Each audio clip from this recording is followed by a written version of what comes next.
Oi, gente. Mais uma vez, José Luiz da Driven. Esse é o Papo de Mercado. A gente já está na segunda edição. Obrigado a todo mundo que vem acompanhando a gente. Estou junto de novo com a Rachel, a querida Raquel da Globo.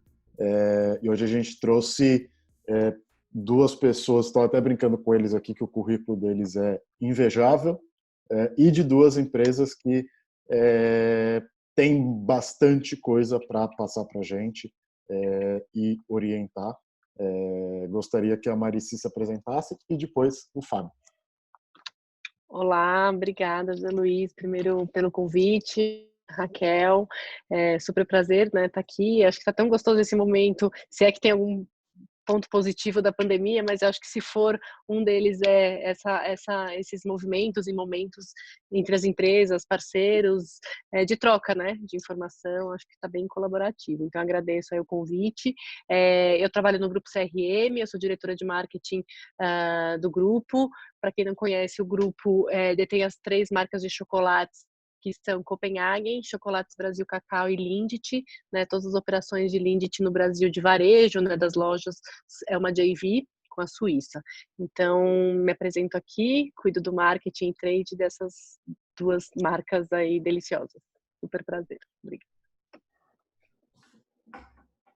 Bom, eu sou o Fábio, como o Zé falou, para mim também é um super prazer estar aqui. Acho que concordo com a Marici que esse tem sido um dos privilégios poder participar de debates tão de alto nível como esse. Sou diretor de marketing também da BR Malls. A BR Malls hoje é a maior empresa de shopping centers da América Latina. A gente está presente em todos os estados. Estamos nos desdobrando aí nesse momento, né? Em todas as regiões. A gente tem shopping de Manaus a Caxias do Sul. Então, discernindo e interpretando o que está acontecendo. Acho que o bate-papo aqui vai fluir muito e dividir isso aqui com a Marici, talvez qual é a marca que eu sou mais fã dentro de um shopping, com certeza são todas essas que ela representa, né? Sou que delícia. Um chocólatra aí declarado, então, super cliente, fã dessas marcas. Animal, adorei. Acho que todos nós, né? São belas marcas. Bom, gente, para iniciar, eu queria puxar um pouco o assunto de local de acredito que isso, né, o local de compra e o local de experiência é o que mais tem sido impactado. Então a gente percebe que pelas pesquisas o local de compra ele não simplesmente as pessoas foram para o digital e vão simplesmente voltar para o ambiente offline, mas vão continuar no ambiente digital. E a gente percebe influenciadores que facilitam a venda no ambiente digital, muitas vezes com ferramentas mais simples, tipo um WhatsApp. Como que vocês enxergam, são obviamente BR Malls,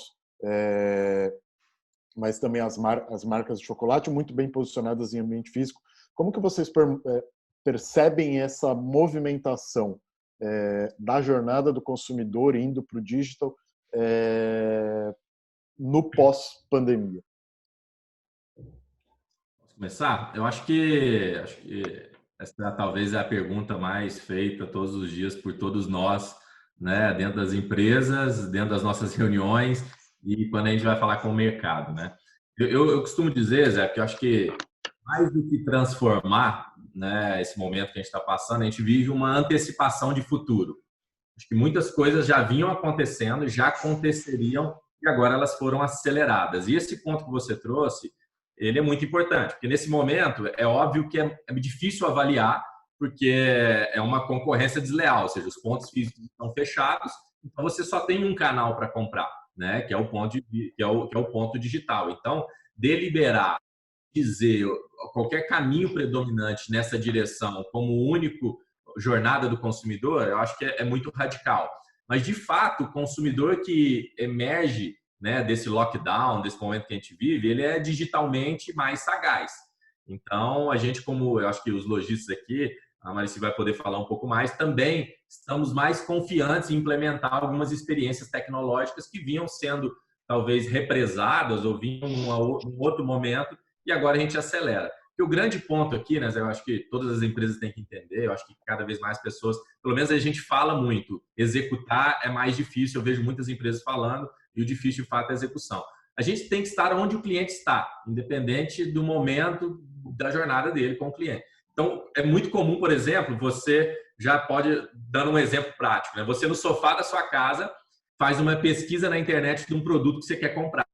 E você sabe tudo ali, está a um clique de comprar, mas você prefere ir no shopping, na loja, para ver o produto antes de comprar.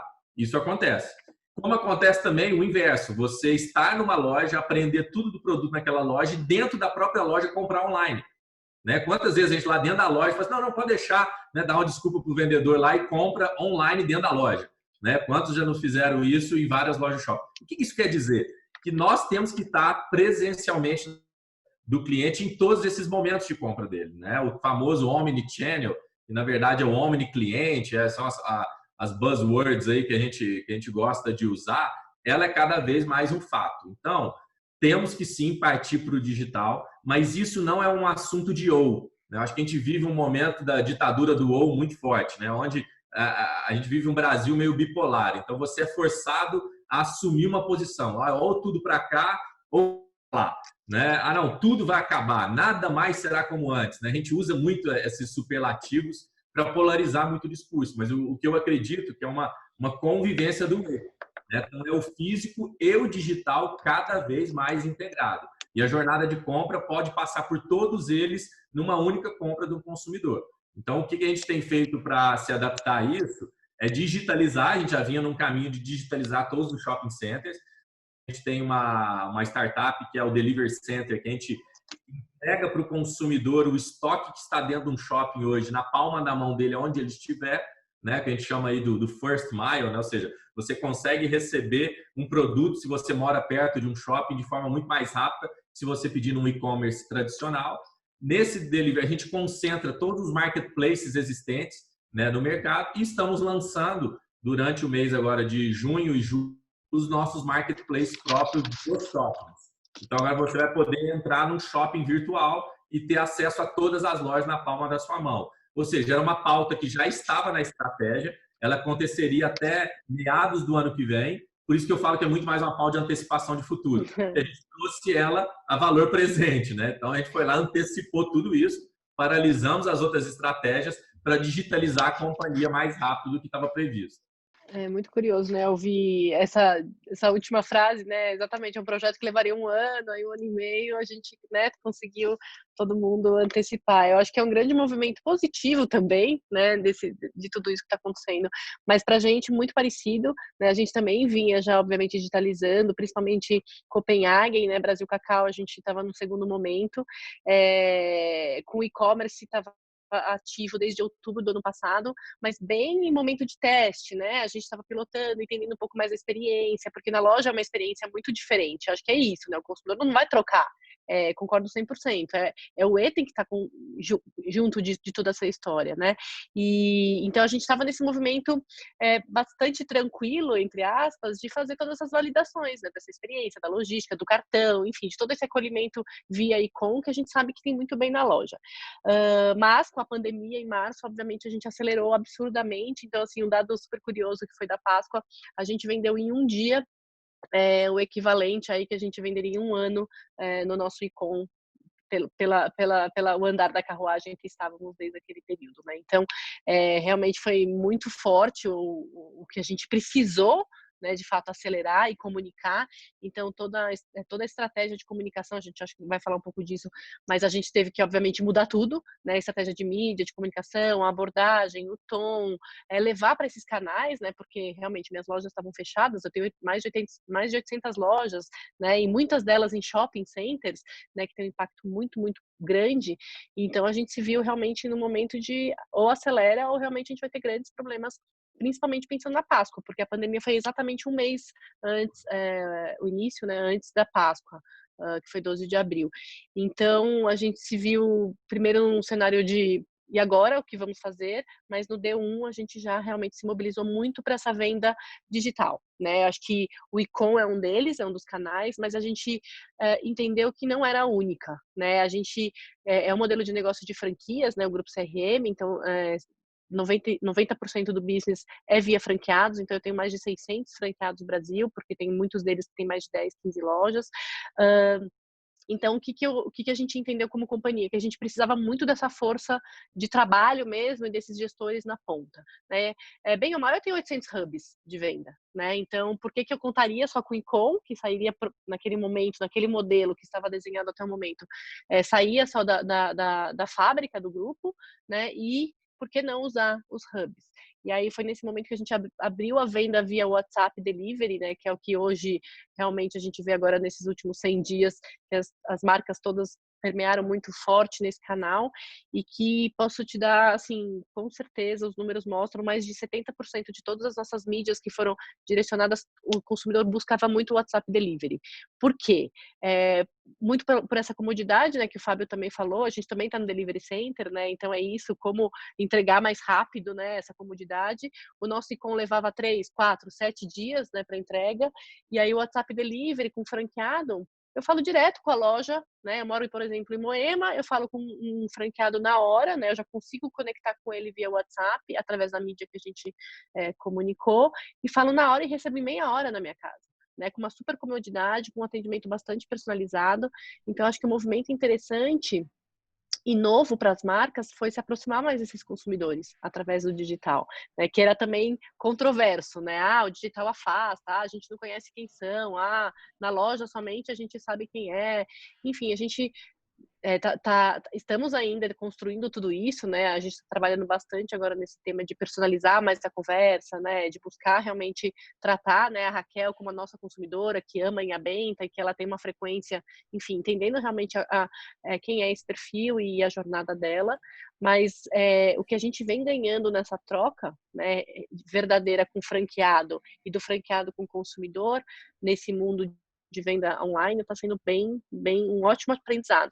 Então, com isso, a gente acaba direcionando bastante as nossas energias para esses projetos, né, que a gente está colocando agora em prática, que são esses via vendas apps, né, Rappi, iFood, Uber Eats, todos esses a gente está, marketplaces, né, como o Delivery Center, mas a gente também está, por exemplo, que nunca seria nunca não, mas dificilmente a gente falaria no curto prazo de estar, por exemplo, no Magalu, né? A gente esteve na Páscoa, Privalha, a gente vende na Privalha também, West Wing, fizemos uma parceria também na Páscoa. Então, né, talvez há 5 meses atrás eles falaram, não é possível, Copenhagen a gente vai colocar, mas como vai ser isso? É isso, né? É entender a jornada, onde o consumidor está, né? Reforço aí o que o Fábio falou.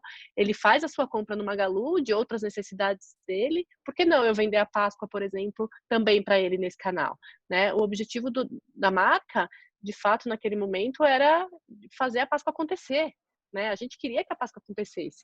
E com as lojas fechadas, a gente se viu em movimento de vamos embora e vamos fazer junto isso de diversas formas. Alguns canais trouxeram uma eficiência muito maior, obviamente, e outras menores. Mas eu acho que é esse momento, né, do teste, de arriscar, que a gente se vê agora, viu, Zé? Assim, de verdade, de poder testar, arriscar, errar, né, com mais coragem. Eu fui uma consumidora, viu, de Páscoa, quero te contar isso. Eu usei pelo WhatsApp e foi muito bom, assim, acho que foi incrível, assim, e é muito engraçado, porque foi bem no início da quarentena, então você ainda estava meio assim, será que isso funciona mesmo? Será que vai dar certo, né? Porque a gente não tinha costume de comprar por WhatsApp, e hoje é uma coisa que, assim, eu já me vi falando, gente, essa loja, eu não consigo falar com ninguém por WhatsApp, como assim? Aí eu pensei, 4 meses atrás eu não conseguia, né? Então, também está muito rápido, né? Isso é uma coisa, a gente tem que ir acompanhando, tem que ter essa antecipação mesmo, porque uma vez que foi, não volta, só vai agravar, na verdade, né? Então, isso vai aumentar. E eu gostei de uma coisa que você falou dos franqueados, assim, que talvez se fosse em outro momento, a gente tem vários parceiros aqui também, que são varejistas que trabalham com franquia e tal, e se fosse talvez em outro momento, podia até gerar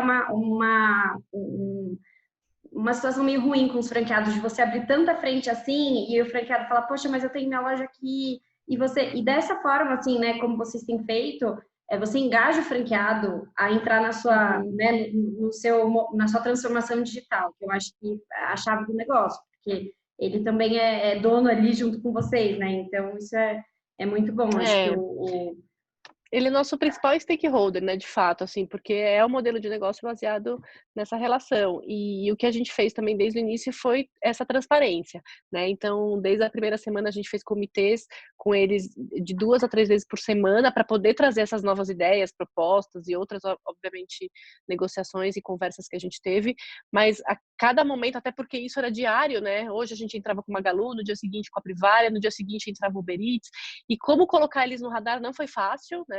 De fato, é óbvio que foi bastante nervoso tudo isso no sentido de dinamismo, né? De como dividir com eles a política, como que seria, né? Como seria feita a entrega, as campanhas promocionais, a gente tentava o máximo estar conectado com a mesma campanha que está em loja, estar nos apps, em alguns momentos nem é possível, porque a mecânica que um app, né, que o sistema operacional do próprio aplicativo não viabilizaria.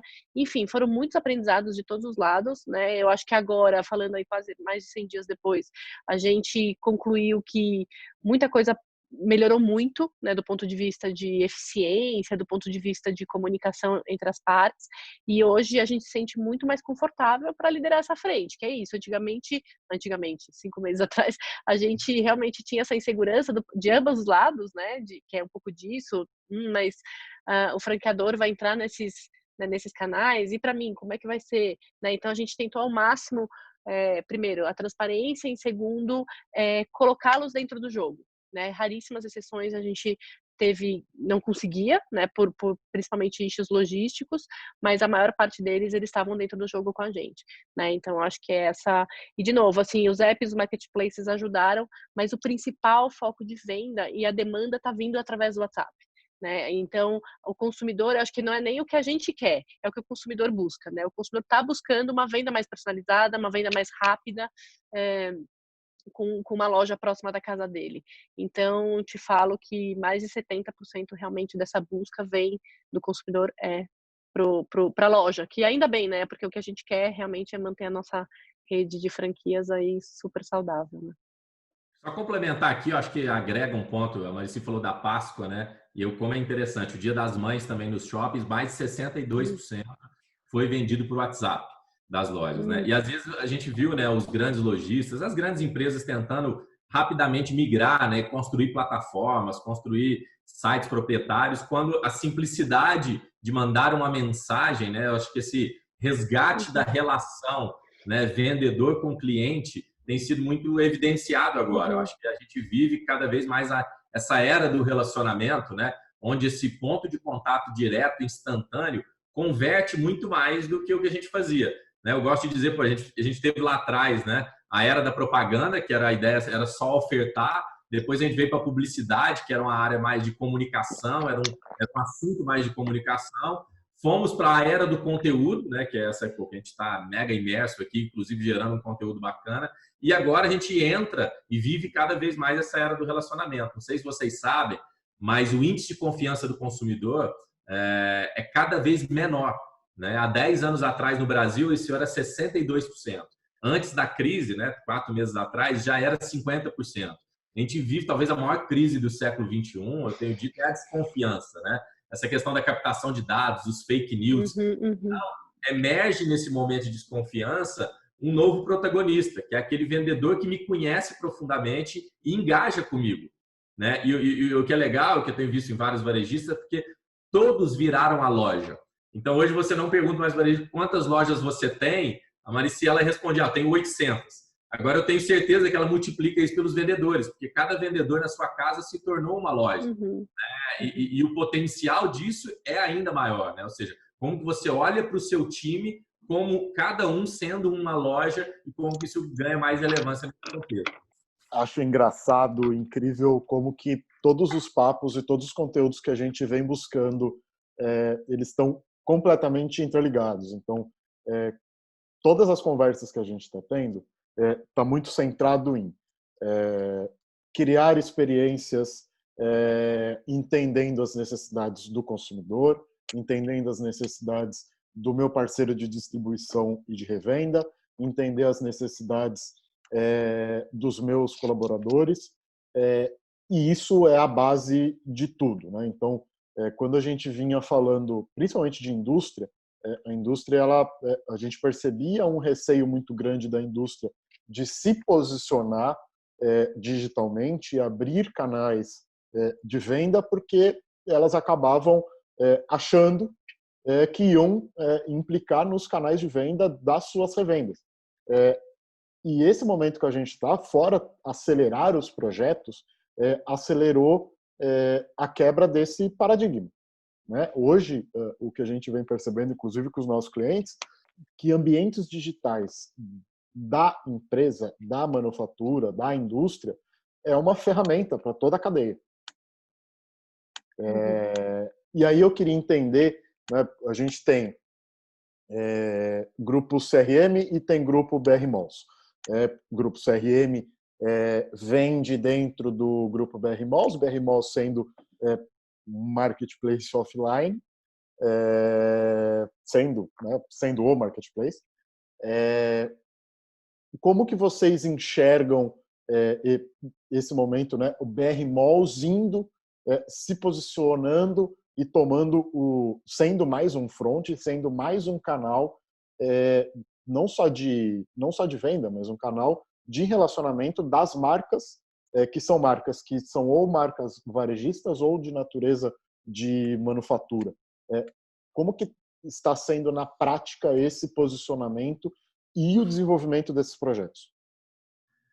Bom, eu acho que você tocou num ponto super importante, né? Acho que o Marketplace Shopping Center, e talvez essa palavra shopping center nunca esteve tão mal traduzida no contexto que a gente vive, né? Hoje não somos mais um centro de compra, simplesmente, né? O shopping, principalmente no Brasil, ele assumiu um papel de ser um hub solucionador do caos brasileiro, né? Então, você tem problemas de violência, no shopping você encontra segurança. Você tem problema de mobilidade urbana, no shopping você encontra facilidades para estacionar. Se você tem um problema de áreas de lazer, né, a praça pública do passado, onde as pessoas se encontravam, a família se encontrava, passou a ser de novo os shopping centers, onde eu tenho ponto de contato com as novidades, com os lançamentos, com aquilo que tem de produto novo. Então, ele se tornou esse hub social, até as localizações dos shoppings nas cidades é muito diferente quando você vai, por exemplo, lá para fora, Estados Unidos e Europa, que são mais shoppings de subúrbio voltados de fato para venda, e no Brasil você está nas principais esquinas da cidade sendo esse solucionador, porque no Brasil cada vez mais a gente precisa resolver as coisas em um lugar só. Então o shopping passa esse life center, onde eu vou num lugar só e resolvo, porque luxo, Zé, cada vez mais é tempo. As pessoas pagarão mais caro para ter mais tempo. É por isso que a pessoa investe, né, em mobilidade, ela investe em morar num apartamento mais caro, mas mais próximo do trabalho, porque tudo que ela economiza de tempo é isso que ela quer e ela vai pagar por isso. E o shopping ele tem que ser esse solucionador, esse hub que traz essas experiências além da venda. E a venda é uma consequência disso tudo. Então, falar de relacionamento com o consumidor é mais do que oferecer produto para ele, né? É mais do que dizer, ó, vem para cá porque agora eu tenho tantas lojas te ofertando, né? As grandes liquidações, as grandes promoções, os grandes sorteios migram agora para um formato de relacionamento todos os dias, né? A gente, inclusive na BR Malls, inclusive uma das antecipações de futuro que a gente está fazendo é o lançamento essa semana do mega programa de relacionamento e de benefícios com todos os clientes do shopping que compram em qualquer loja, que terão benefícios reais nos shoppings, porque, de novo, eu quero conhecê-lo. É igual a Marici falou, a Raquel gosta de inhabenta, como eu relaciono e customizo e clusterizo essa relação. Ninguém mais quer receber uma mensagem tipo, oi, tudo bem? Toma um cupom de 30% de desconto. Todo mundo quer receber uma mensagem, oi, tudo bem? Como que tá a sua gata aí da sua casa aí, Zé Luiz? Como estão as suas filhas, Fábio? Como está o seu filho? Mas, ou seja, um nível de clusterização de conhecimento do consumidor onde eu toco as relações de uma forma diferente. E a compra é uma consequência disso. Então, o shopping como marketplace, se ele não for relacional com o cliente também e não trouxer essas experiências que trazem essas relações, a venda transacional, ele tem outras soluções mais fáceis, mais rápidas, sem precisar sair de casa. Então, essa ressignificação do shopping como esses outros características e outros atributos para trazer esse ponto de encontro da sociedade é o que, de fato, garante a perpetuidade do nosso negócio. Aí eu queria trazer isso, né, pensando na palavra de ressignificar. Eu, né, desde pequeno, eu sempre olhei o shopping muito como esse centro de quase tudo, né? Então, dentro do shopping, você tem cultura, você tem diversão, você tem a parte das compras, você tem diversos shoppings que lá você vai ter o mercado de fazer a compra do mês, você tem o cinema, enfim, você tem tudo. Fechou. A gente nunca cozinhou tanto, nem lavou tanta louça. Acho que eu passei a pensar, inclusive, em comprar máquina de lavar louça. Eu sempre olhei isso na casa das pessoas que tem. Eu falei, bobeira, só lavar louça. Não é difícil. Isso que eu não tenho unha feita. Então, enfim, é um caos o tanto de louça. Eu estou aqui olhando, tem um monte. Parte cultural, parte de alimentação, tudo isso está sendo ressignificado. Como se ressignifica o modelo de negócio? Não, com certeza, Zé. Eu acho que é o momento, na verdade, é muito atual essa conversa, né? Porque, como a gente já vem falando, tudo isso vem acontecendo, mas em outras velocidades, né? Então, com certeza, a gente já estava explorando tudo isso, mas agora a gente foi forçado a pensar nessa ressignificação. De novo, eu acho que não tem o off e o on, né? Eu acho que as lojas continuam também nessa entrega, né? E também ainda assim, nesse contexto, também de entender o que mudou lá na ponta. Acho que depois o Fábio até também pode trazer isso, porque acho que é um novo consumidor que está aí, né? Esse consumidor não é que ele migrou do off para o on, ele está nos dois, e quando ele voltar, né, estiver mais, enfim, confortável de estar no dia a dia nas lojas, enfim, ele vai buscar por outras demandas, né? Ele vai querer um outro tipo de abordagem também nas lojas, um outro tipo de experiência. A gente está nesse momento também testando novos formatos já em loja, inclusive de como fazer um atendimento mais rápido, não devido à pandemia, né? Não de cuidados para esse tema, mas muito mais porque é um consumidor agora mais digitalizado. Então a gente também já está nesse momento de ressignificar também a própria loja, tá? Mas trazendo para dentro, acho que assim, a gente ressignificou a companhia como um todo, tá? Então acho que assim, é muito maior, né? É isso, é um negócio, são as áreas, são as pessoas, né? Na verdade, a gente conversou e entendeu muito que e a cultura do grupo ajudou muito nesse momento, né? Acho que aqui nessa hora a gente vê realmente como que as culturas das empresas estão bem solidificadas ou não, porque nesse momento é de se dar as mãos, de colaborar e de fazer todo mundo junto. Não tínhamos experts nesse tema naquele momento. Aliás, ninguém tinha, não é só no Brasil, né? No mundo, a gente vê como isso está afetando o varejo lá fora também. Então, a gente realmente entendeu que era o momento de todo mundo aprender, de fazer junto, de testar, de arriscar. A gente ressignificou as áreas, né? A gente fez muito mais esses matches e essas trocas de pessoas e de times trabalhando em squads, que não era um formato que a gente vinha trabalhando, né? Então, a gente entendeu que era um movimento mais adequado de aprendizados. Ressignificamos a relação com o franqueado, né? Então, assim, já era bastante sólida, mas a gente conseguiu também transformar tudo isso numa transparência muito grande e de uma troca muito, muito online, né, no dia a dia. E agora nas vendas, na forma de fato de fazer a venda acontecer, é isso. Assim, a gente tem grandes projetos dentro de casa, né, para sair em breve. Esse conceito de entender quem é o consumidor é o principal foco nosso, né? A gente chama aqui dentro de personal shopper, que é isso, né? Não é muito o exemplo que eu e o Fábio a gente deu aqui, é entender realmente quem é a Raquel, é entender não só o consumo dela, mas como ela se comporta, para poder fazer, obviamente, essa aproximação. Então, tudo isso é novo, tá? Então, eu acho até difícil responder a sua pergunta de uma única resposta mais simples e objetiva, porque de fato, assim, são muitas frentes abertas, mas sempre com foco agora muito grande nesse consumidor único. E acho que aí uma riqueza que a gente tem na mão, o Fábio falou aí do programa de relacionamento, a gente também tem um programa de relacionamento com Copenhagen, né, que é o programa Cop Club, que é um programa que a gente tem mais de 2 milhões de clientes, né, cadastrados, é um programa muito forte do grupo, poucas marcas, né, acho que o Fábio já né, pesquisou isso, tem esse número, e são extremamente ativos e fiéis à marca, né? E aí é isso, a gente está nesse programa, é um programa que já existe há algum tempo. No último ano a gente vem trazendo uma régua de comunicação mais bem estabelecida, e agora, obviamente, os esforços maiores para esse consumidor, né? E entender realmente quem são e qual é a melhor forma de conectar, né? Então, eu acho que a ressignificação está muito mais agora centrada, com certeza, nesse consumidor novo e fazer com que as áreas das companhias e no nosso negócio estejam muito mais envolvidas, menos clusterizadas, né, do ponto de vista, minha parte é entregar, é produzir, minha parte é entregar nas minhas lojas, a minha parte é fazer a nota fiscal acontecer. Não, a gente está realmente reestruturando o formato, enfim, as diretorias, enfim, a gente está reorganizando tudo isso.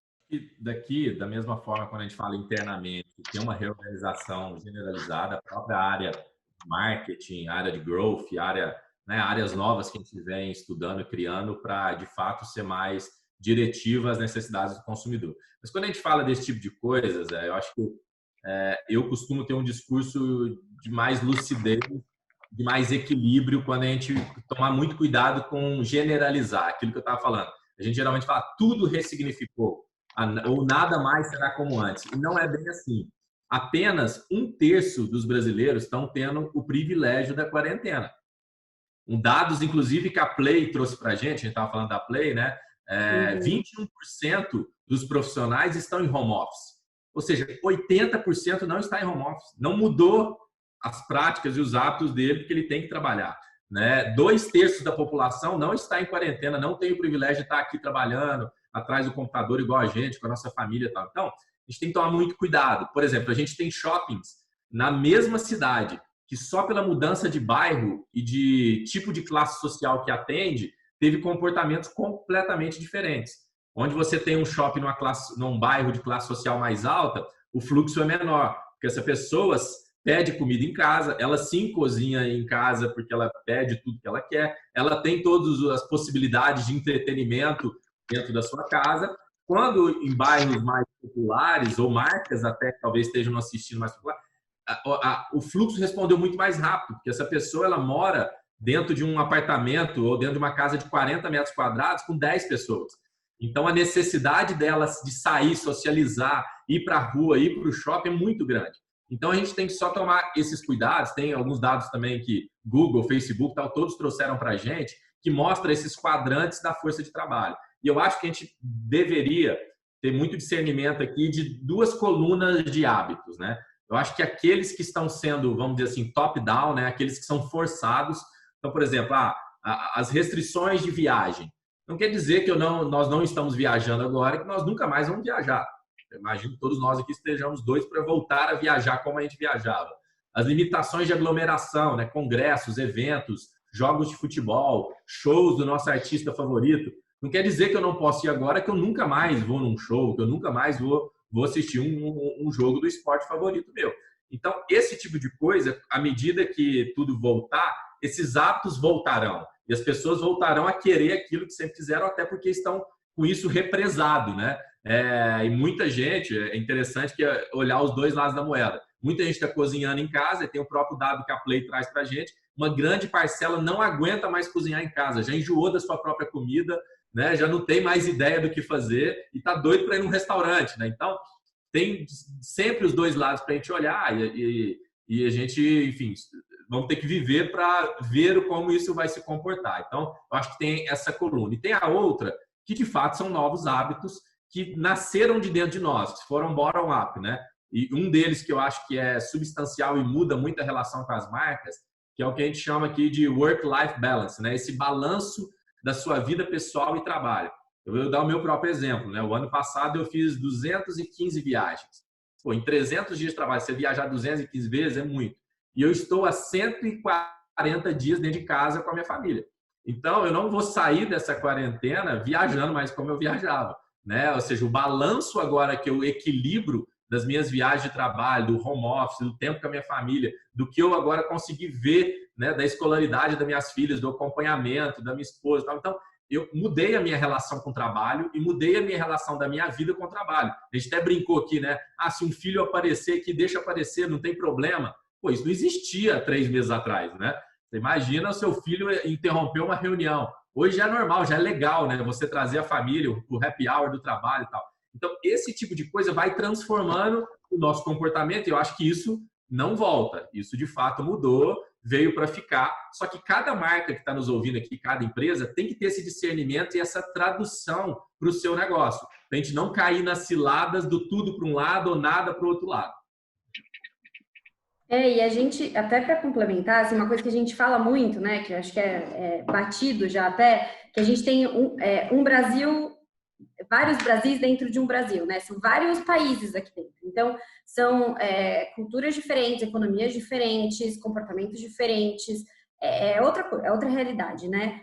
A gente divide aí os estados e tal. Então, e aí vocês trouxeram muito, assim, a fala de dados, de conhecer o consumidor. Então, nunca foi tão importante a gente conhecer o consumidor para conseguir fazer isso que você citou, Fábio. Então, assim, eu não sei, aqui, pelo menos, a gente foi munido de muitas pesquisas, muita informação. Acho que no primeiro mês de quarentena era, tipo, reporte diário de tudo quanto é canto, de 1000 consultorias, coisa pra caramba. E, assim, você precisa olhar aquilo também e mastigar. Falar, tá, o que faz sentido pro meu cliente? Às vezes o meu cliente, o meu foco é, sei lá, só Sudeste. Às vezes o meu foco é só Nordeste. Às vezes o meu foco é classe D. Às vezes o meu foco é classe A. Então, para quem que você quer falar, para ver o que realmente se aplica, né? Acho que a gente nunca pode esquecer disso. Eu acho que é uma realidade, enfim, que é o que vocês falaram. Tem gente que, eu não sabia dessa porcentagem aí, 80% das pessoas não estão fazendo home office. Eu imaginava que era um pouco maior, tá? Mas é que eu imaginava que era um pouco menor a quantidade de pessoas não fazendo home office. Mas, porque é isso, eu peguei, por exemplo, pela Globo. A Globo tem só a parte de jornalismo, assim, é muito pequenininho, né, quem não tá fazendo. Então, é só a parte de jornalismo. Aí enfim, confesso que fiquei surpresa, mas é isso. A gente vê a necessidade dos dados, né, e da gente ter informação relevante para poder analisar. Acho que um dado legal que eu queria trazer aqui, que eu acho que é isso, né? A combinação é um novo hábito que vai vir, né? Muito mesclado, né? Por mais que as pessoas não estejam fazendo home office, elas estão também numa nova rotina, né? Então acho que isso também obviamente afeta. Mas um dado legal que eu queria trazer aqui, que é um dado de Nielsen, que 41% dos consumidores que não compraram nada em apps no ano passado, em 2019, compraram em março e abril, né? Isso afetou muito a gente, principalmente porque a Páscoa, né? Que representa aí 30% do negócio no ano. Então, isso é um número muito relevante. Você fala, aquelas pessoas, 40% é um número muito grande, né? Que não compraram nada em 2019 em app, compraram em março e abril desse ano. Ou seja, elas foram realmente instigadas, forçadas, enfim, a entrar nesse mundo. Né, porque realmente foi um momento mais duro aí da pandemia, né, março e abril, mais afetados em algumas regiões, menos em outras, mas obviamente a gente entende que a compra mais desse formato está mais no sul-sudeste, né, então é um número que com certeza importa, né, e isso mesmo a pandemia, enfim, mesmo alterando aí todas as restrições, a gente entende que isso vai ser mais intrínseco agora esse novo consumidor, né, ele com certeza agora a gente vê que os novos usuários nesses novos canais, e aí falando de CRM, é crescente todos os dias, né? Porque tem muito realmente essa troca, tem muito esse ganho, então a gente acredita muito no aumento, né, desse novo canal, não acreditamos numa substituição, né? A gente acredita realmente no incremental, e isso os números todos os dias nos mostram, né? A gente vem tendo ainda com muitas lojas fechadas, mas a gente já está com mais de 420 lojas abertas, mais ou menos, muda todos os dias, então não vou acertar, né, esse número, mas com esses números, a gente percebe o same-store sales, que é o que a gente fala, né? Nossa venda comparada a loja aberta com loja aberta, a gente está igual ao ano passado já, né? Então, esse é um número bem interessante para a gente trazer aqui, ou seja, a gente vê infelizmente, algumas categorias, alguns varejistas sofrendo muito, né? Moda, eu acho que é o mais impactado, com certeza, mas a gente percebe que, e a gente tem muita troca, tá? Com vários varejistas, né? Eu acho que é uma das vantagens que eu falei da pandemia, a gente vem trocando bastante com grandes franqueadores aí do mercado, trocando realmente o que funciona aqui, o que funciona ali, e fazendo todo esse conhecimento compartilhado. Mas o que a gente percebeu é isso, assim, com as lojas abrindo agora, a gente vem retomando as nossas vendas, que bom, e aquelas que estão só fazendo venda delivery, WhatsApp, enfim, nesse formato, a gente vem retomando. Então é um novo hábito, né? O que fica aqui nessa fala toda de nós quatro, é o consumidor mesmo nessa nova rotina, nessa nova jornada, e não é olhar ele lá para trás, é daqui em diante, né? E é novo para todo mundo, né? De verdade. E aí, puxando um assunto mais ou menos polêmico, como se aproveitar desse momento sem ser aproveitador? Então, hoje a gente vê todo mundo criando rotinas, obviamente, todo mundo não, né? O Fábio foi cirúrgico, né? Nem todo mundo está nessa rotina que nós estamos tendo, a gente é extremamente privilegiado. Então, a gente tem, basicamente, se a gente for ser um pouco mais simplista, a gente tem as pessoas que conseguem fazer a quarentena e conseguem estar em casa, estão consumindo, aumentando muito o consumo de tudo aquilo que é digital, então, tendo entretenimento, tendo educação, tendo relacionamento de forma digital, e aí a gente tem as pessoas que, infelizmente, não podem fazer a quarentena e começa a ser impactado diretamente pelo momento de abertura dos mercados, abertura dos ambientes, abertura das lojas, do shopping. Como se aproveitar, como aproveitar o momento para esses dois macro grupos sem ser aproveitador. A gente percebe que as marcas que possuem um maior posicionamento de marca nesse momento, maior lembrança, são aquelas que estão se posicionando da forma mais humana possível. Então, as pessoas e a responsabilidade à frente do negócio, responsabilidade humana, social à frente do negócio. Queria entender um pouco da visão de vocês, como Fábio, como Marici, ou como empresa, o que vocês veem nesse momento que a gente está vivendo. Tem espaço para as empresas conseguirem se posicionar sem ser aproveitador? Não, acho que esse é um ponto muito importante, né? Acho que a gente tem até dito assim, que lucrar na crise é diferente de lucrar com a crise, né? Eu acho que, você conseguir vender, né? Igual a Marici falou assim, já estou conseguindo vender o mesmo que o ano passado. Ou seja, é mérito das empresas que têm feito um ótimo trabalho, entenderam o consumidor e estão se reinventando para atender esse consumidor e até criando novas oportunidades que antes não existiam. Acho que isso é louvável, né? Lucrar com a crise, ou seja, usar a oportunidade como oportunismo, acho que é o que você trouxe, isso é errado e quem está fazendo vai pagar essa conta daqui a pouco. Né? Então, o que a gente tem visto, e tem inúmeros cases, né? E eu acho que tem uma responsabilidade, né, muito interessante aqui, sobre a responsabilidade das grandes empresas sobre as pequenas. Né? Eu acho que as pessoas estão olhando agora para as grandes empresas e esperando que elas retornem para a sociedade atitudes compatíveis com o espaço que elas ocupam.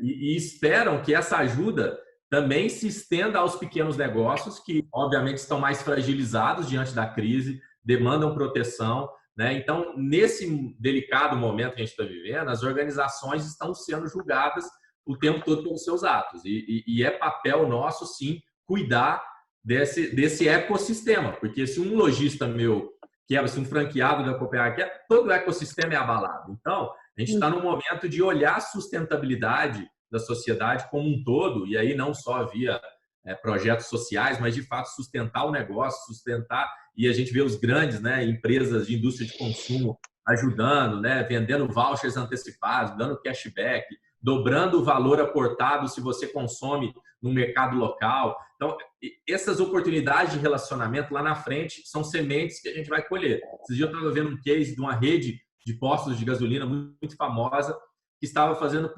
custo para todos os motoristas de aplicativo.